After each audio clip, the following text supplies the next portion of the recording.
ലോകത്തിന് ജീവിതം രക്ഷയും പ്രസംഗിച്ച വിശുദ്ധായ ശ്രീഹായ സുവിശേഷത്തിൽ നിന്ന്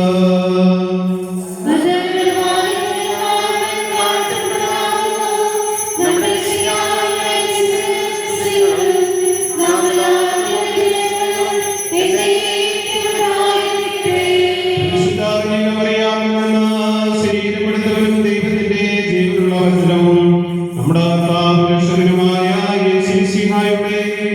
ഇഹലോകവാസകാലത്ത് ഇപ്രകാരം നിവാരണം ചെയ്തു.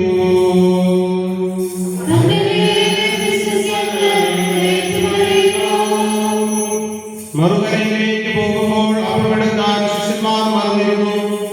യേശു പറഞ്ഞു, ശ്രദ്ധിക്കുവിൻ, ഫരിസേയരുടെയും സദുക്കാരുടെയും പുളിമാവിനെ സൂക്ഷിച്ചുകൊള്ളുവിൻ. നാം അപ്പമൊന്നും എടുക്കാത്തതുകൊണ്ടായിരിക്കാം എന്ന് അവർ പരസ്പരം പറഞ്ഞു. യേശു ഇതറിഞ്ഞവരോട് ചോദിച്ചു, അല്പവിശ്വാസികളെ, അപ്പമില്ലാത്തതിനെപ്പറ്റി നിങ്ങൾ പരസ്പരം സംസാരിക്കുന്നത് എന്തിന്? നിങ്ങൾ ഗ്രഹിക്കുന്നില്ലയോ? 5000 പേരുടെ അഞ്ചപ്പം നിങ്ങൾ ഓർമ്മിക്കുന്നില്ലേ? എത്ര കുട്ടാഭക്ഷണങ്ങൾ നിങ്ങൾ ശേഖരിച്ചു? 4000 പേരുടെ ഏഴപ്പം നിങ്ങൾ ഓർമ്മിക്കുന്നില്ലേ? അന്ന് എത്ര കുട്ടകളാണ് നിങ്ങൾ നിറച്ചത്? ഞാൻ അപ്പത്തെ പറ്റിയല്ല സംസാരിച്ചതെന്ന് നിങ്ങൾ മനസ്സിലാക്കാത്തതുകൊണ്ട് ഫരിസേയരുടെയും സദുക്കാരുടെയും പുളിമാവിനെ സൂക്ഷിച്ചുകൊള്ളുവിൻ. അപ്പത്തിന്റെ പുളിമാവിനെ പറ്റിയല്ല, ഫരിസേയരുടെയും സദുക്കാരുടെയും പ്രബോധനത്തെ പറ്റിയാണ് സൂക്ഷിച്ചുകൊള്ളാൻ അവൻ കൽപ്പിച്ചതെന്ന് അവർക്കപ്പോൾ